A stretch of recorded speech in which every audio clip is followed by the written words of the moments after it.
Assalamualaikum warahmatullahi wabarakatuh. Selamat pagi semuanya. Jadi pada pertemuan kali ini kelompok kami akan membahas terkait metode perseptron. Jadi apa itu perseptron? Perseptron itu algoritma dasar dalam pembelajaran mesin atau machine learning untuk klasifikasi biner, bisa juga untuk regresi nilai, yang merupakan bentuk paling dasar dalam artificial neural network. Jadi perseptron itu model matematika yang meniru cara kerja neuron pada otak manusia. Bisa memproses perseptron pertama menerima input dulu, baru memproses informasi tersebut, kemudian menghasilkan sebuah keputusan berupa output. Jadi perseptron ini metode paling awal dalam metode machine learning yang modern.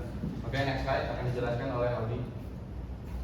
Baik, kenapa sih kita harus membuat perseptron ini? Jadi pada tahun 1958 Frank Rosenblatt ini membuat perseptron. Kan kita tuh dulu tuh menggunakan if else. If else itu hanya dengan aturan sederhana dan juga terbatas gitu. Dan tidak mungkin kita membuat suatu aturan hanya misal 1 sampai 10 saja, sedangkan kita tuh membutuhkan aturan yang lebih kompleks, dan nggak mungkin kita menggunakan if else dengan aturan sebanyak 1000 maupun 3000 aturan gitu.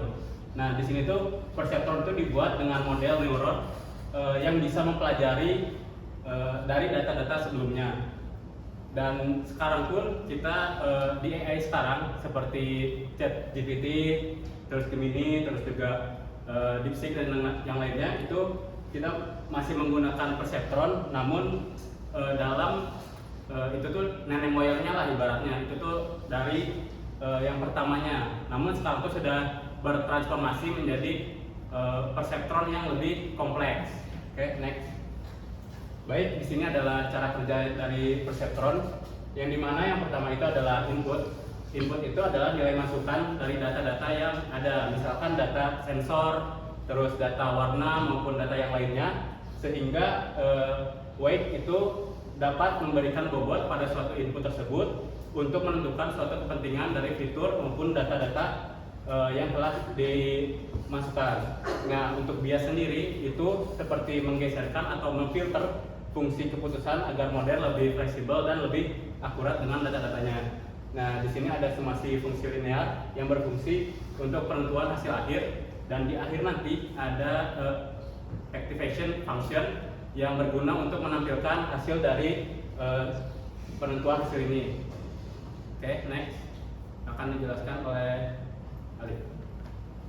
Oke, selanjutnya di sini ada perubahan dari single perseptron yaitu ke multi layer perseptron. Alasan kenapa di sini dirubah menjadi multi layer yaitu karena single perseptron sendiri itu masih memiliki satu input dan output yang lurus. Kemudian untuk memproses atau informasi ini dengan data yang lebih banyak dan kompleks, maka perseptron itu diubah menjadi multi layer. Jaringan ini berubah oleh 3 tokoh yaitu Geoffrey Hinton, David Rubenhardt, dan Leonard Williams yang mempublikasikan algoritma backpropagation. Mereka ini membuktikan bahwa beberapa perseptron itu menjadi multi layer, lalu mengganti fungsi sampelnya dengan fungsi melengkung atau linear. Hal ini dapat menyelesaikan masalah XOR dan masalah robek lainnya. Pada tahun 1986 dan adalah tahun ke-9-nya multi layer perseptron yang sukses di industri. Untuk cara kerja sendiri di sini multi layer perseptron ini mengalihkan data sensor dari layer input ke hidden layer hingga menghasilkan tebakan dari output. Kemudian multi layer perseptron ini bekerja secara terbalik, yaitu backward propagation dengan membawa nilai Ramalho untuk memperbaiki bobot dan gas antar neuron menggunakan kalkulus agar tebakan AI-nya itu semakin akurat. Selanjutnya akan dijelaskan oleh Oke, baik sih, saya akan jelaskan mengenai perbedaan dari multi layer dan single layer perseptron. Jadi yang pertama, single layer perseptron itu hanya ada output dan input layer, tidak seperti multi layer memiliki lapisan hidden input, hidden layer. Selanjutnya yaitu hanya bisa menyelesaikan permasalahan yang linear seperti logika AND atau logika OR. Jadi data tersebut yang bisa dipisahkan secara linear, misalnya kelompok A dan kelompok B tersebut data linear. Dan si single perceptron itu tidak bisa menyelesaikan data non-linear seperti logika XOR ataupun data-data yang acak. Oleh karena itu dibuatlah multilayer perceptron yang bisa menyelesaikan permasalahan non-linear. Selanjutnya yaitu menggunakan aktivasi sederhana seperti step function. Jadi outputnya hanya berupa bilangan binar yaitu 0 atau 1 ataupun minus 1 ataupun 1. Dan selanjutnya yaitu multilayer perceptron itu dia menggunakan aktivasi non-linear seperti prelude ataupun sigmoid, yaitu outputnya berupa nilai data yang kontinu atau grafik yang kontinu. Dan selanjutnya yaitu si single layer perceptron itu menggunakan algoritma perceptron training rule. Jadi setiap perubahan atau error dari prediksi si perceptron itu akan langsung diubah ke weight-nya tanpa ada lapisan hidden layer seperti pada multilayer perceptron. Jadi multilayer perceptron itu menggunakan algoritma backpropagation, yaitu nilai prediksi akan diaplikasikan ke hidden layer dulu. Jadi setiap bebannya akan diubah ke hidden layer, dan kemudian dia itu menggunakan gradient descent untuk meminimalkan errornya. Next slide.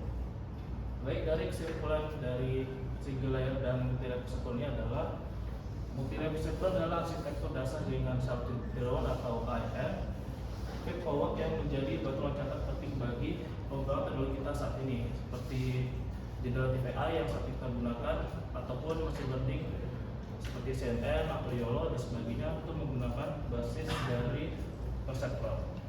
Nah, seperti itu kekuatan utama dari multilayer perceptron terletak pada bagian proses belajarnya, yaitu seperti yang dibilang sebelumnya, data pertama mulai maju untuk masukkan prediksinya, kemudian ketika ada error yang dihasilkan akan dialihkan kembali atau mundur, atau bisa disebut backpropagation menggunakan algoritma gradient descent untuk memperbarui bobot secara otomatis di lapisan hidden layer-nya. Sekian saya kembalikan ke moderator. Oke, kemudian selanjutnya kita akan masuk ke demo. Sini kami menggunakan data yang kita ambil kemarin terkait pergerakan itu yang akan dijelaskan oleh Maurice. Oke, langsung saja ya. Untuk demo ini, kenapa ya? Kalau udah kita ganti dulu dia ke yang cerah. Wait.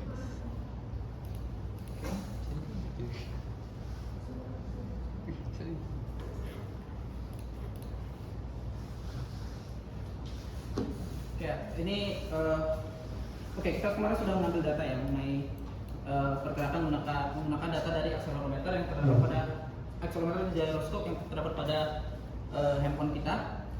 Di sini kami mengambil 3 pergerakan lateral, yaitu adalah ke depan, tangan ke depan, tangan ke samping, dan tangan ke atas. Itu kemudian data itu kami filter terlebih dahulu secara manual karena banyak noise-nya. Dan setelah kami filter dan perbaiki datanya, kemudian kami kumpulkan mereka ke dalam satu file CSV. Nah, untuk program multilayer perceptron ini tersendiri, ini adalah kopi yang kita lihat. Kalau teman-teman sudah menonton yang ada di learning itu, yang video kajian itu untuk mengenai multilayer perceptron, itu adalah ini program ini kopi dari itu, cuman ada sedikit yang kami modifikasi karena kami menggunakan beberapa kelas untuk outputnya. Dia tidak single output.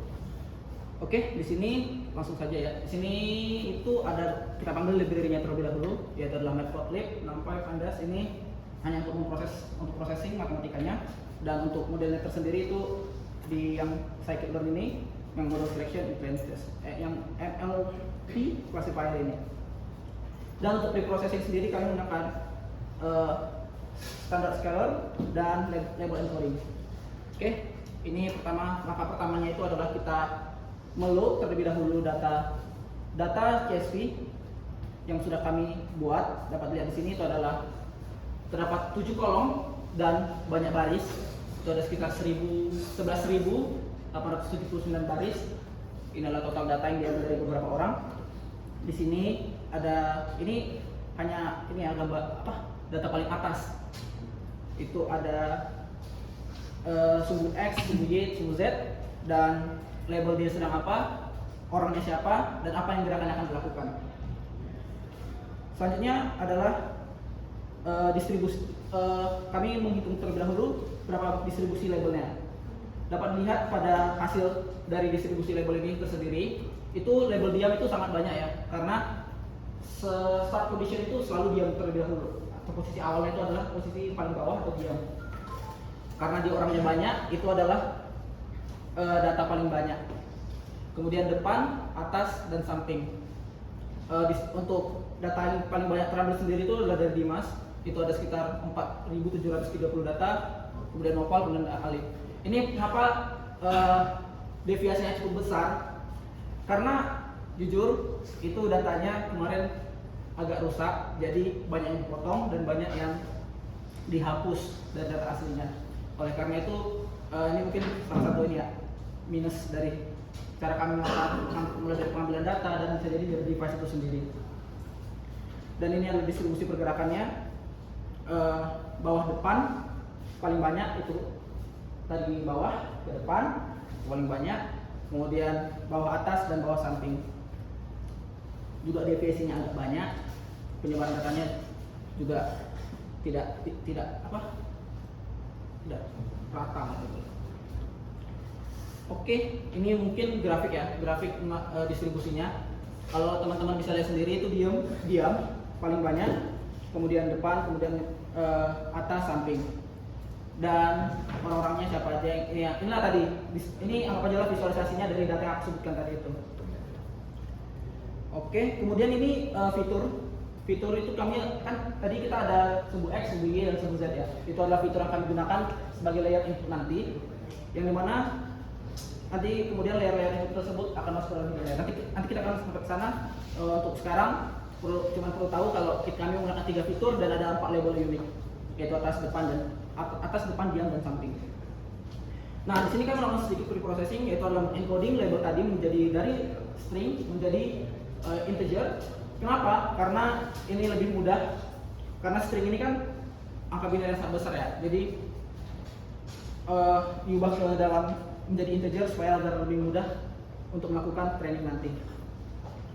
Setelah ini pemetaan labelnya, ini atas sebagai 0, depan sebagai 1, diam sebagai 2, sampai sebagai 3. Ini adalah hasilnya. Kalau dari kami ambil sampel, beberapa sampel 2 ini artinya itu diam seperti itulah. Kemudian kami menormalisasi fiturnya.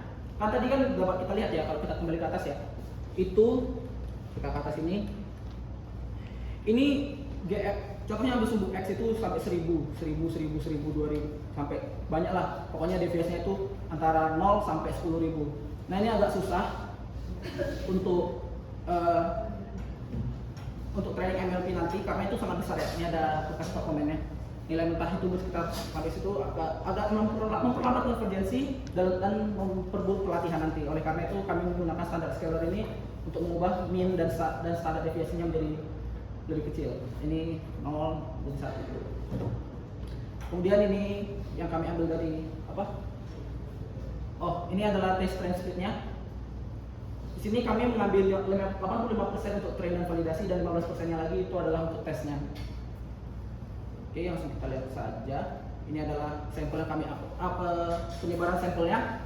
Train itu 70% untuk train dan 15%-nya lagi untuk validasi dan 15%-nya lagi untuk tes.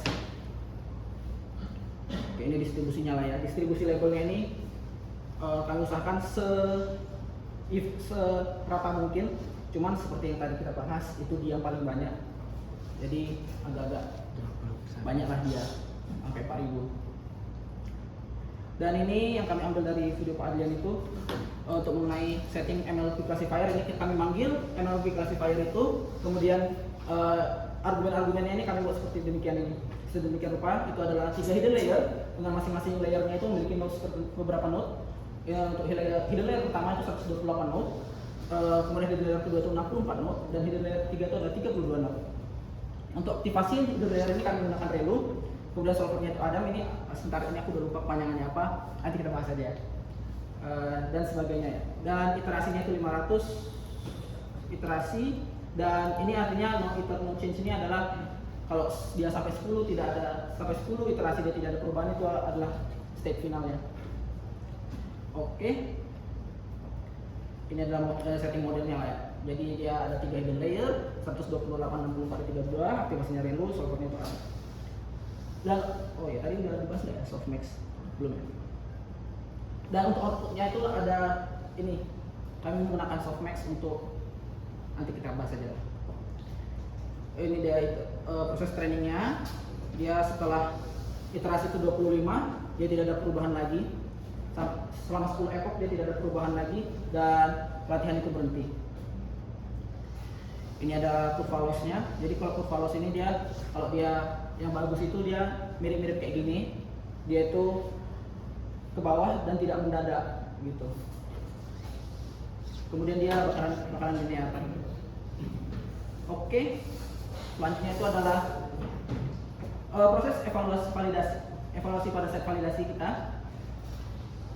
Ditemukan sebagai berikut. Ini F1 skornya itu adalah 0,92 untuk atas, 0,98 ini 92% untuk atas, 98% untuk depan, diam 98%, samping 98%, akurasinya itu average itu 97% dan sebagainya. Ini bisa lihat ya.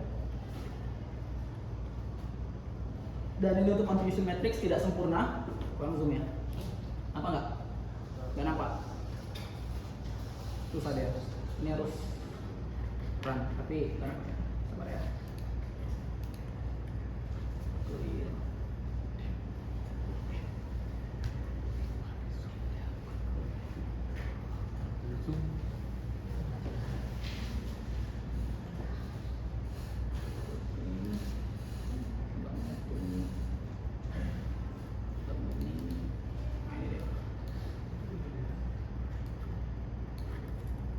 Apa enggak? Anggaplah ya.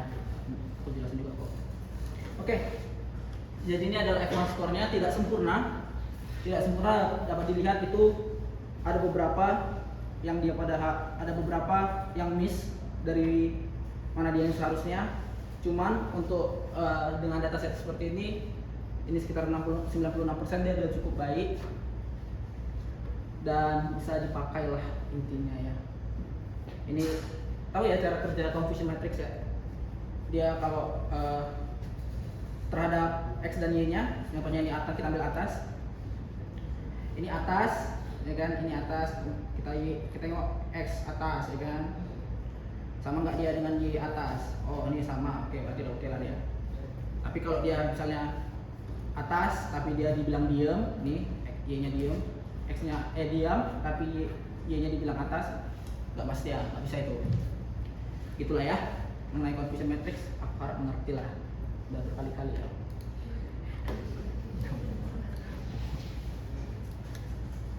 Sama juga ini pada tes setnya. Tahu ya perbedaan antara training set dan test set. Training set itu adalah dia menggunakan untuk training, dan test set ini adalah ya kita segmentasi dari training dan tidak dilihat oleh proses training. Cukup mirip mereka hasilnya.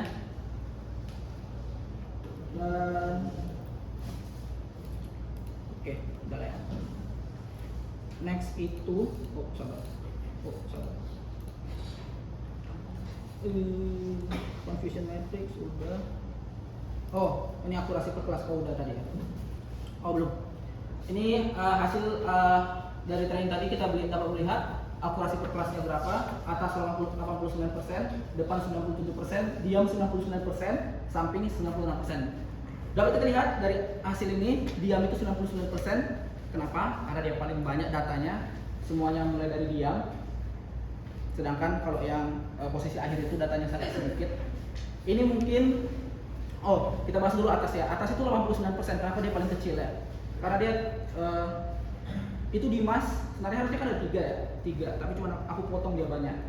Alhasil ada sekitar 1 data Dimas itu nggak kami pakai. Oleh karena itu akurasinya kecil, lebih kecil daripada yang lain. Gak apa-apa. Dan inilah hasil akhirnya ya. Ringkasannya hasil akhirnya itu dari 11.879 sampel. Itu ada 3 fitur input layernya. 3 fitur adalah sumbu X, sumbu Y, dan sumbu Z.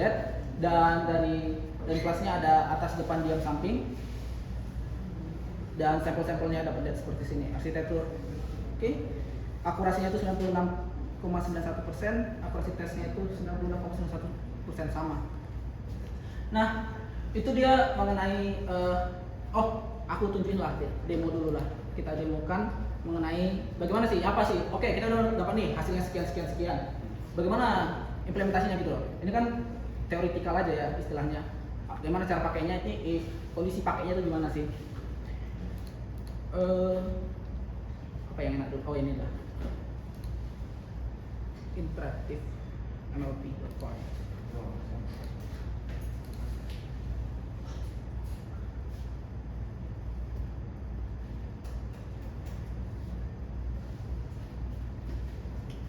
Sabar ya.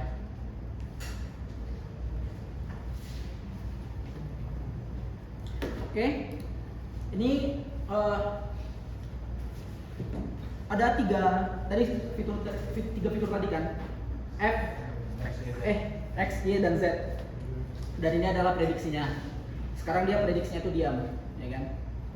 Coba kita geser-geser sedikit lah slidernya ini. Kita geser. Dapat lihat nih probabilitasnya itu berubah. Oke, coba kita geser lagi. Oh, sekarang dia hasil tadi kan kita udah bahas nih ya mengenai aktivasi dan output layernya itu sendiri, proses dari input ke hidden layer ke output. Nah, inilah hasilnya itu tadi, hasil training kita tadi. Dapat kita lihat di sini dia memprediksi bahwa jika value-nya sekian, ini anggap aja lah ya bergerak kalian ya kan. Inilah hasilnya. Dia memprediksi bahwa sekarang posisi tangan itu lagi di depan gitu. Oke. Kita ubah lagi lah ya dia. Ini diam depan, kok banyak diam depan. Sabar ya. Waduh. Ini samping. Jadi memang agak gimana gitu ya data yang kami ambil. Oke, nanti aku tunjukkan deh visualisasi data tiga dimensinya gimana. Tapi intinya ini contoh pengaplikasian dari data MLP ini yang kami telah buat, kami ambil, kami processing, dan kami training. Nah, contoh salah satu pengaplikasiannya. Jadi yang memprediksi posisi dari sesuatu hal gitu. Oke, next untuk mempercerah lagi ya, supaya nampak ya kan apa yang kami buat itu apa. Ambil satu lagi.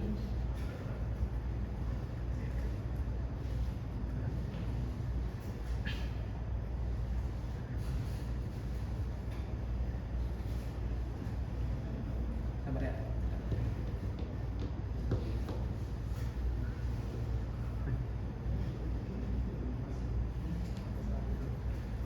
Oke, inilah distribusi data itu tadi ya. Ini kami ambil 2000 sampel. Distribusi data tadi.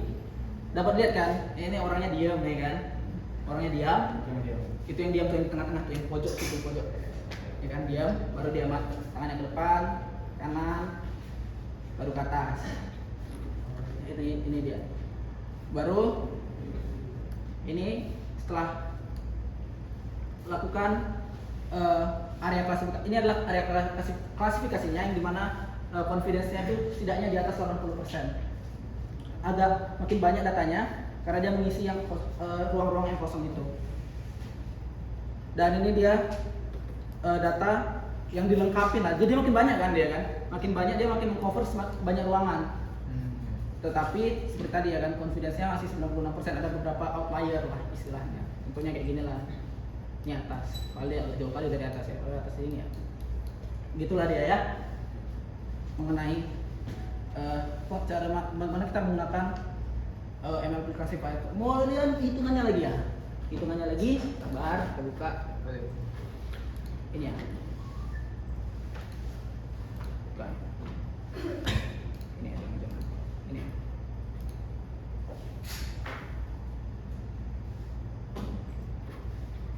Oke. Sudah.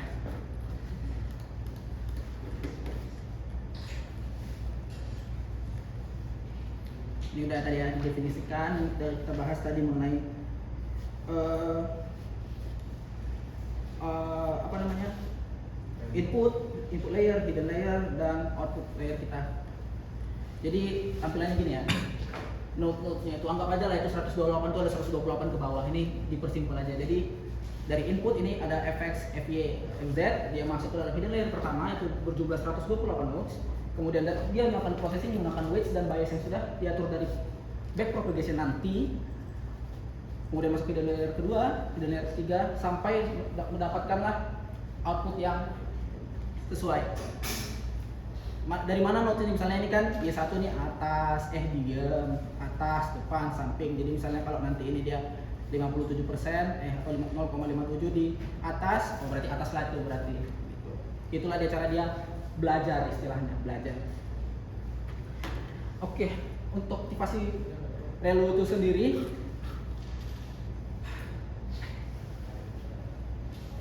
ini udah dua saja ya. Kayaknya mungkin udah tadi. Ini deh, softmax ini aja. Jadi kan tadi kan kita udah dapat nih ya dari fitur kita itu berapa. Apa fitur pertama untuk menentukan? Tadi kan kita pertama kita pre-processing supaya dia standar deviasi dan minnya itu lebih kecil, 0 atau dan 0 standar untuk minnya dan 1 untuk standar deviasinya seperti itu.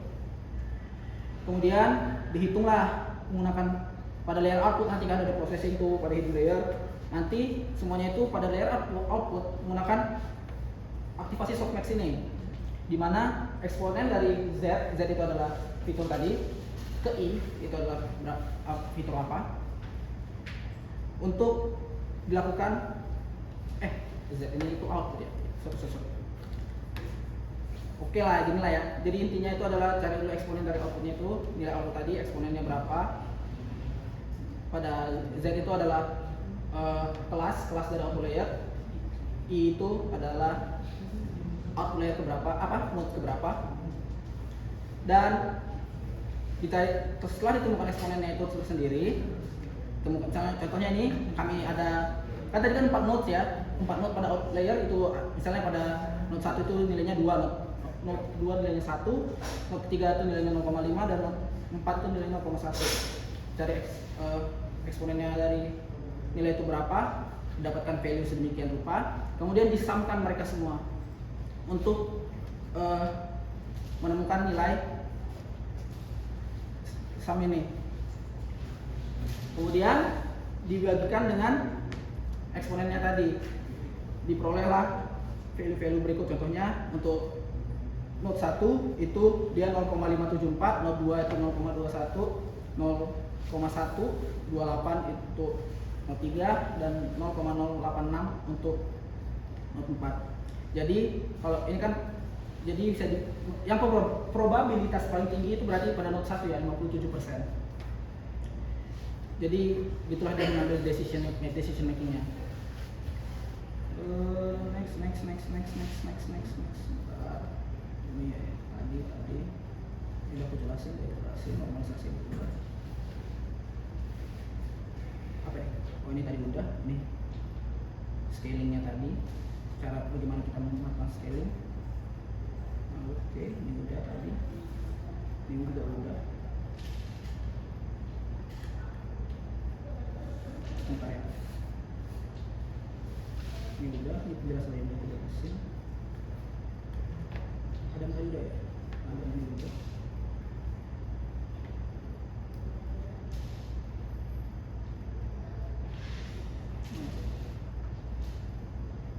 Validation. Oke, berarti udah semua ya. Oke,